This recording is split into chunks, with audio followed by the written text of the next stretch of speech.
just like your face. Oh, you're just too funny, Nale. So, about the raid tonight. Can me and Rilla come as pumpers?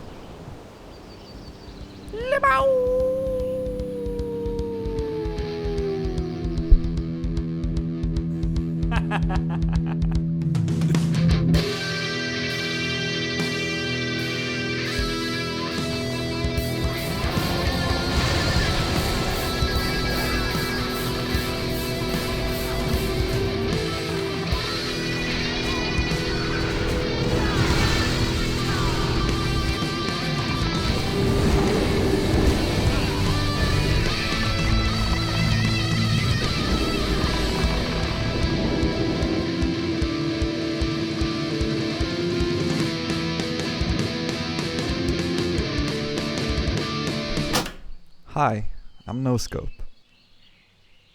So let's get into it. Okay, these are the best talents. Wow. Kobe! So let's say this is you. Apart from, having big muscles, looking hella cool, and like super happy. As a hunter, you're also tanky, you're ranged, but can also make good use of your melee. And you're actually surprisingly mobile. Individually, these traits aren't that noteworthy, but when you use them in conjunction with each other and play the class as a whole, the damage balance of Hunter, which is usually considered to be the bottom of the barrel, starts to make sense. And here's what I mean by this. Sorry to interrupt you.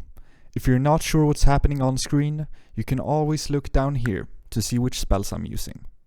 Moving on to the example. Using the range, I get a head start, and with my tankiness, I don't mind the threat. While I'm in melee range, I can still do damage, and using my mobility, I position myself for another melee swing without losing any ranged up time. So in a nutshell, playing the entire class is how you make Hunter do a lot of damage. And the way to make plays like this viable is to work with your fellow warriors and rogues. So when you get aggro from having that head start, they won't have to chase you around to get the mobs. You got a few tricks to work with here. One is, you stay up front with your melees for a bit longer. That way your tanks will have time to pick the mobs up. Bing. Of course, this is a play for when you're pulling packs into you. If you're the one who's running into the pack, after your opener, you move in towards the melees. So the instinct is always to move in rather than out. But to avoid displacing the mobs too much, it's ideal to open when you're already at a fairly close range. And I'd like to emphasize the tankiness. You won't have to worry about dying doing this in tier 3 gear. You're actually way tankier than a DPS warrior. So even in sketchy threat situations on bosses, like when a tank dies, it's better for you to have aggro than a melee who just gets one shot. But when you can't get close enough for those plays and still want to go for a heavy opener, then you got this great tool called a lip. Aside from the immunity to physical damage, it also pauses your threat, so you can't have any aggro during those 6 seconds. If we don't start with that really heavy burst opener and don't use a lip, spreading your damage and threat between different mobs rather than sticking to a single target will also help you maintain control. And we won't forget about Feign Death. Feign Death will wipe all of your threat if it doesn't resist, and with such a low cooldown of 30 seconds, we can kinda use this as part of our rotation. And since your swing timer resets when you use Feign Death, the combo is open with multi-shot, and after the following auto attack, you instantly Feign Death and channel your aimed shot. And here you have this weird quirk working in your favor, because you won't generate any threat from the multi-shot or the auto attack, even though the arrows hit the target after you threat reset with Feign Death. So it's a really smooth working combo.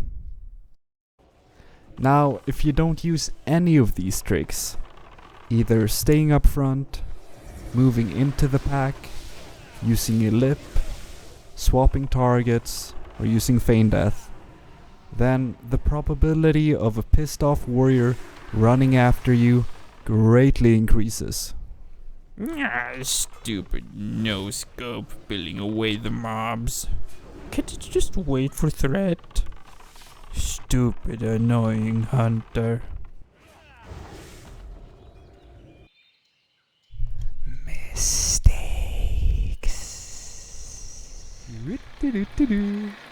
I'm a hunter and I'm hunting. Oh, get away from me!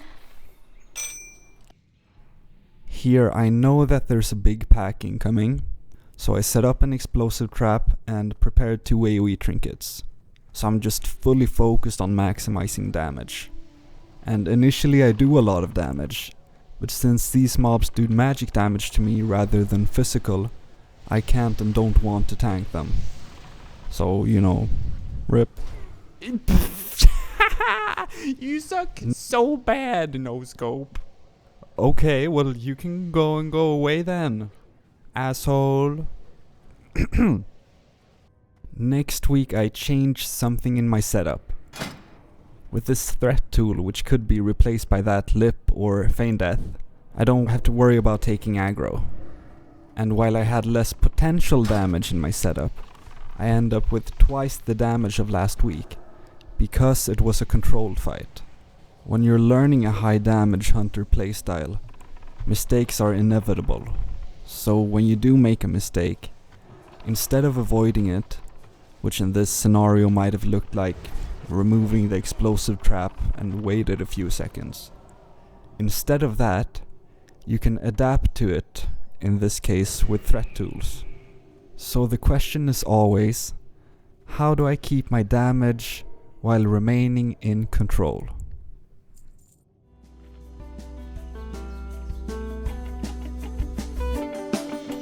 Yeah, dude, look at me catch these waves, bro.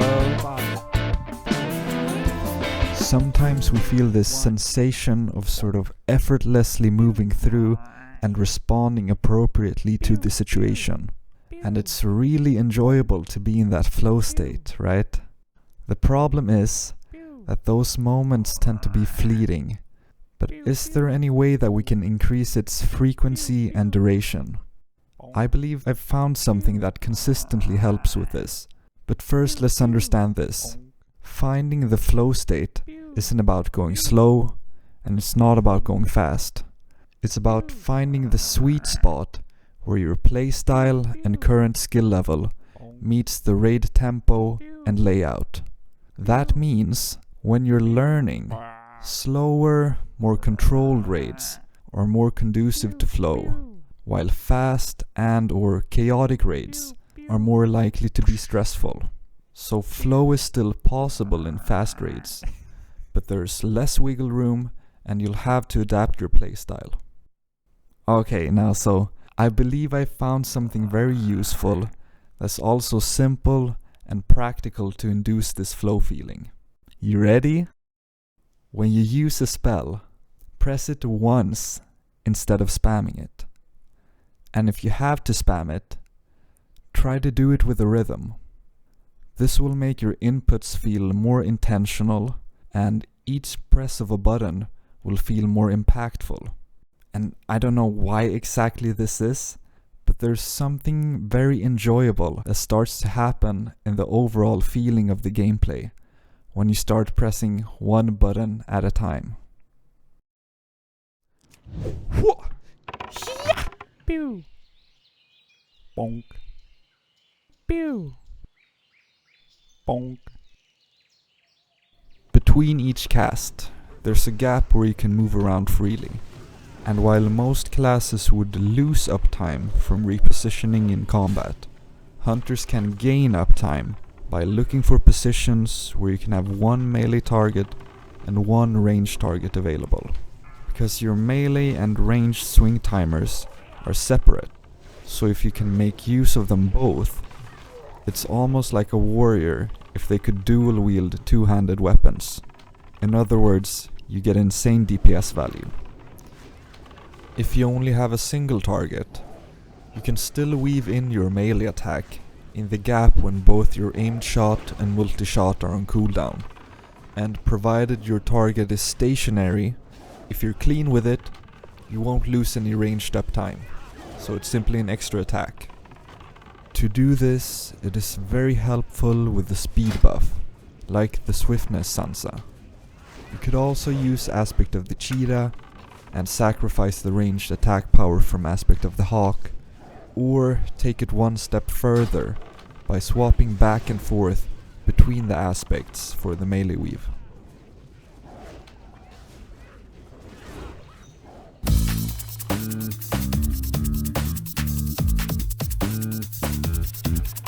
With your movement and speed buff, you can also make tempo plays.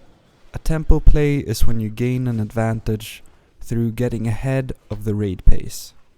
So you gain time to regen mana, set up a trap, prepare Hunter's Mark, swapping trinkets, or whatever you'd like to do. It gives you room to breathe. It can also just increase the time spent attacking through arriving earlier at your target. And this is not only for yourself. With Aspect of the Pack, it's also for your group.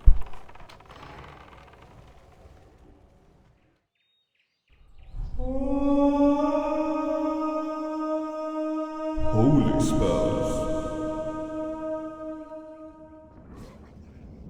Is this you?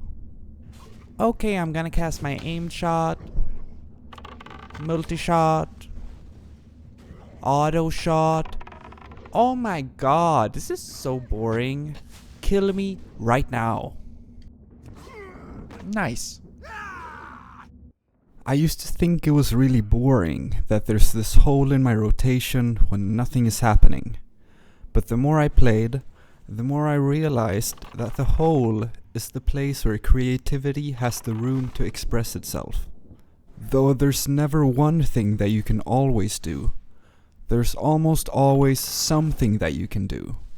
So which spell or action you fill the hole with depends on the situation.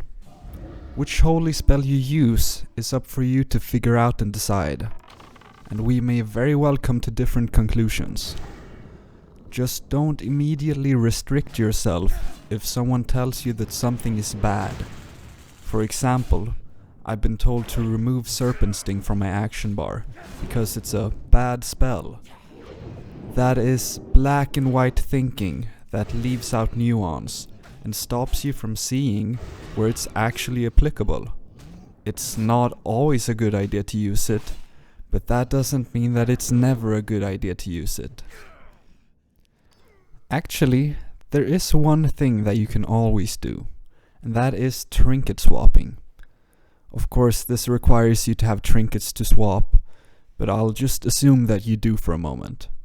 Hunters have this big advantage of being able to drop combat mid-fight with feign death, and that allows us to change gear. To do this, you almost have to use an add-on like Item Rack that queues your gear swap. And so the basic trick is to start off with an active trinket, and during a hole, you queue a passive trinket. And when the active duration expires, you put your pet on stay or follow, and like the threat play, you feign death and channel an aim shot when your trinkets have swapped. And now you have an extra buff for the rest of the fight. There is one trinket that stands out from all of the others, and it's the Renataki trinket from CG. It is by far the most interesting and powerful trinket in the game. Naturally. I'd say this is the juiciest combo, but there are more ways to use it. I'll call this the barrage combo, and it goes like this. You open with an auto into aimed, and after the following auto attack, You multi, trinket, multi, aimed. And this is a huge burst of damage. And since the trinket becomes useless after you pop it, you can add another layer to the combo with the trinket swapping. So now, during the aim shot, you cue a trinket, and after the double multi-shot into auto, you feign death and channel aimed shot when your trinket is swapped. So when you make use of all your spells, you'll never have too little to do. You can just keep adding layers of complexity to your gameplay until your brain just explodes from the sexiness of the gaming you just did.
Okay guys, I'm back.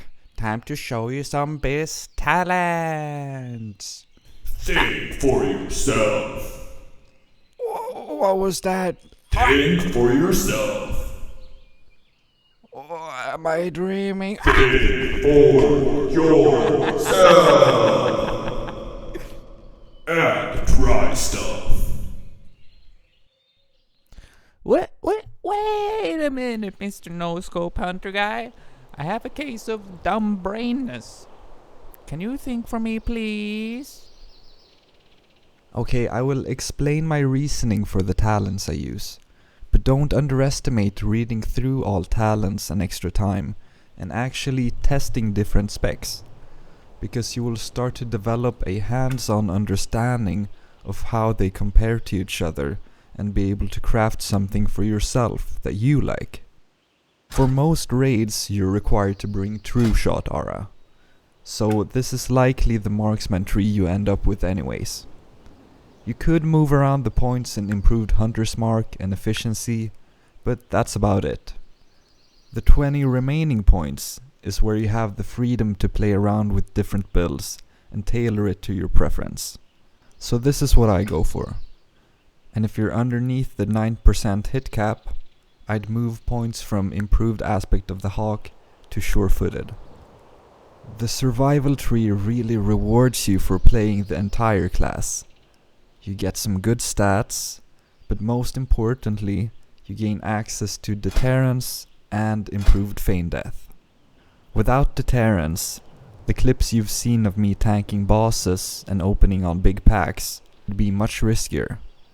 You're still tanky without it, but when you activate aspect of the monkey along with deterrence, with the raid buffs, you gain over 100% avoidance.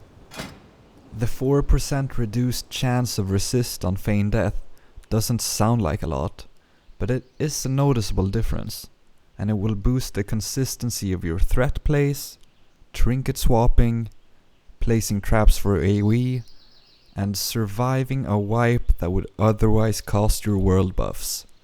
It is a very worthwhile talent if you make use of it. If you want to go deep into the survival tree for raids, where you get the agility buff, here are some stats for you to compare versus the marksman spec. I'd say the personal damage actually ends up being about the same, even with full buffs and best in slot gear. So the reason for playing survival lies mostly in the defensive stats, melee power, and of course the utility if you'd spec into it, which unfortunately you won't make much use of in 40-man raids. Because of lacking True Shot aura, it's not as beneficial to the overall raid strength as the marksman spec, so its value comes out much more in dungeons and 20-man raids, where your defense, melee, and utility has more potential. Okay, NoScope, this sounds good and all, but you have to get it through your little brain. You're a hunter. You don't do any damage. Oh, okay, Suki, yes, I see. You're right. Hi-ya! In your dreams, jerk! Let's look at some logs and see what's going on here. A good raid for me with world buffs and full bis usually averages between 600 and 700 overall DPS, depending on raid. And when you add the monthly DMF buff of 10% extra damage, records like this one are possible. This is about as far as it can go. But don't forget that part of your DPS value also comes from True Shot aura, which will boost the damage of melees in your group. I suppose that's not too bad, NoScope, but get out of here, Suki. I know that might not sound like much if you compare it to the 13 to 1400 DPS that warriors can do, but there are conditions that influence the gap between warrior and hunter damage. The problem for a hunter is that we don't get to make use of our toolkit in optimized raids. Most often, our range won't even have any value because of skipping raid mechanics with the use of fast kill times and not getting that head start with your range due to the high pace and how the pulls are done. So if we're reduced to ranged attacks only, we lose out on a big part of what makes our class good. And at the same time, those conditions favor the warrior toolkit.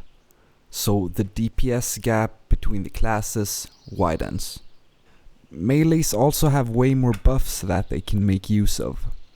However, when the raid is slower and a bit messy and dangerous even, the pure damage warrior playstyle becomes riskier and less efficient, while the hunter toolkit rises in value.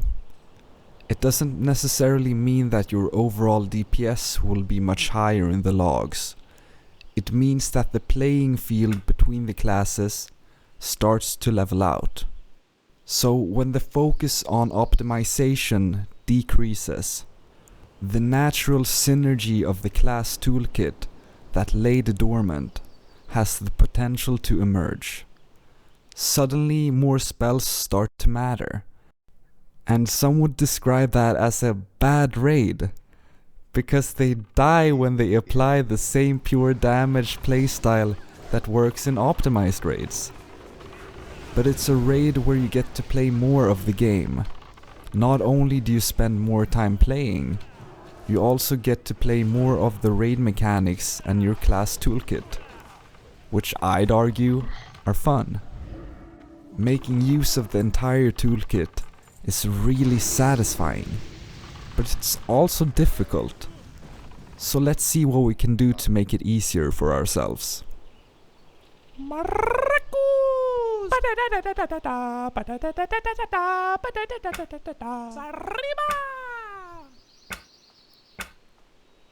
Wow, that's so cool. Very cool indeed, hunter friend. Because by baking in more actions into one button, it becomes easier to play and simpler to support flow through pressing one button at a time.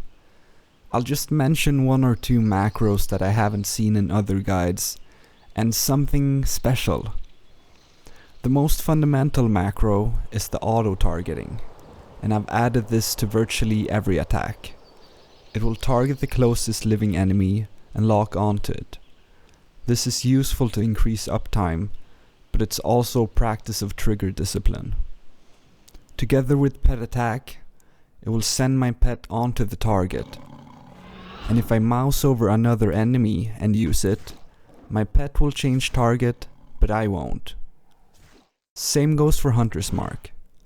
And this is so I don't have to swap back and forth between targets when I min-max the uptime. I'm sure you know about this one already. It activates autoshot, but doesn't toggle like the one in your spellbook. But let's dig deeper into how autoshot works.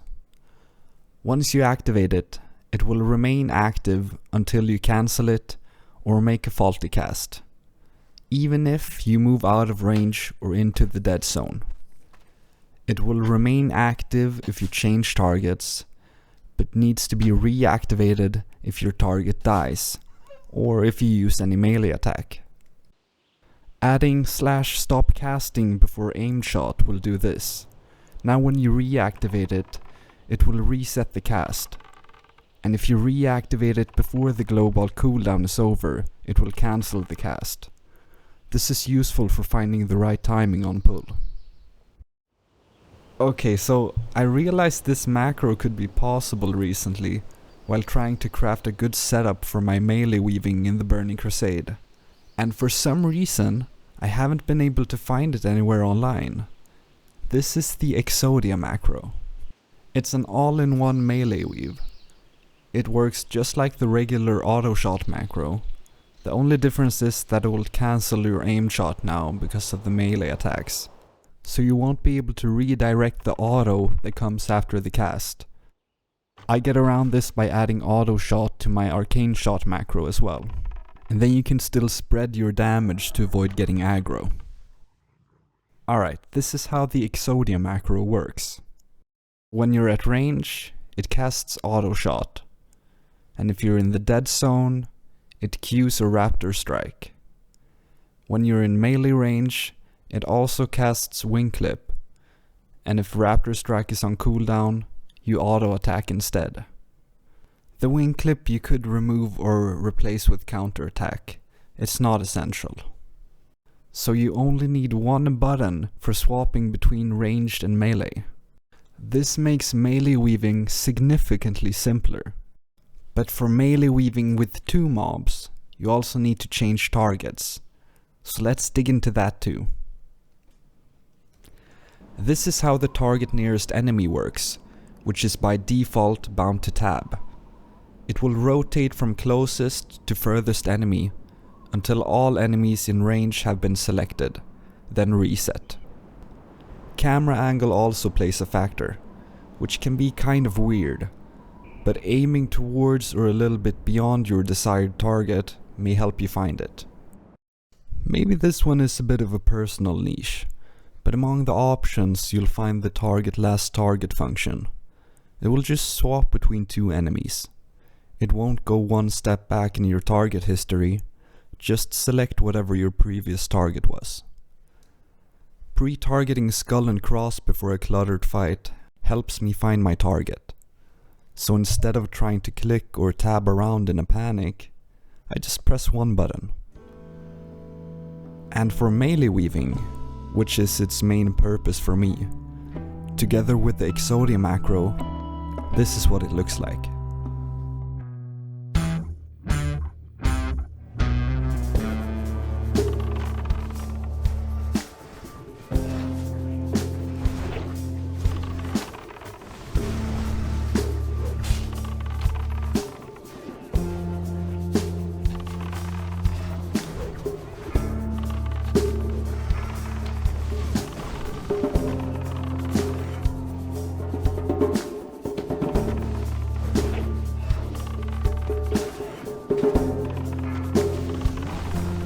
As you can see, they both get used a lot. And that's What? No freaking way! It's the raptor! And that's why good keybinds are important. Targeting functions and the Exodia macro are essential to my melee weaving, so I've dedicated them to my most accessible keybinds, which for me are the thumb buttons on my mouse. This makes a world of difference. Another spell combination that is useful to have linked is Feign Death plus Aim Shot, because of the threat plays and trinket swapping. So I just press Shift plus E for Feign Death and E for Aim Shot, which makes it really simple. Setting up your keybinds by linking spells which are frequently used together like this will make seemingly effortful plays feel more intuitive and playful. So you won't be sweating and scrambling to find the right position for your fingers. It comes naturally. You and I. Oh, wait, no. UI. UI is very personal, so I just have one point to make. Whenever your eyes dart back and forth to look at your cooldowns, you will lose some amount of situational awareness. So if you look here, now here, and there, Rah, I'm gonna kill ya! I'm sorry. But if you look here, then there, and here, and there, you melee weave that sucker if he gets close. So I've set up my cooldowns as weak auras because of this. And you might have also noticed this bar in some clips. This is my edited version of Sheepy's Hunter Range Check Classic. Thank you, Sheepy, for figuring out how to make this amazing weak aura. It's a visual indicator of when I'm in the dead zone, close to being in the dead zone, somewhere in the middle, and close to being out of range. I've put the link to my edit and the original version in the description.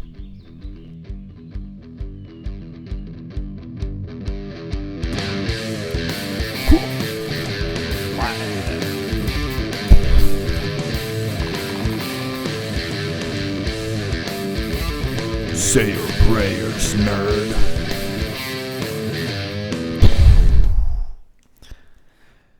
Generally speaking, the gameplay doesn't unfold in a succession of combos, but there are some patterns that tend to repeat. So we got the barrage combo, which by the way synergizes really well with Badge of the Swarm Guard, because all 3 arrows from multi-shot can proc its effect, so you stack up really fast. And we also had the multi without consequences, and I've noticed a few more patterns. Multi without consequences can be followed up with volley instead of aimed. You'll ideally use Holey Spells like volley when aimed shot is also on cooldown, but with enough mobs it will still have more value. I guess this one is more of a trick than a combo. When you channel aimed shot, you can use a spell at the same moment the cast finishes, and it won't delay your next auto shot. It's basically a free global that you can use for Hunter's Mark, Serpent Sting, Concussive Shot, or pretty much anything apart from multi-shot, which has a cast time. And saving the best for last, this is my favorite combo, because it encapsulates so much of what I love about Hunter.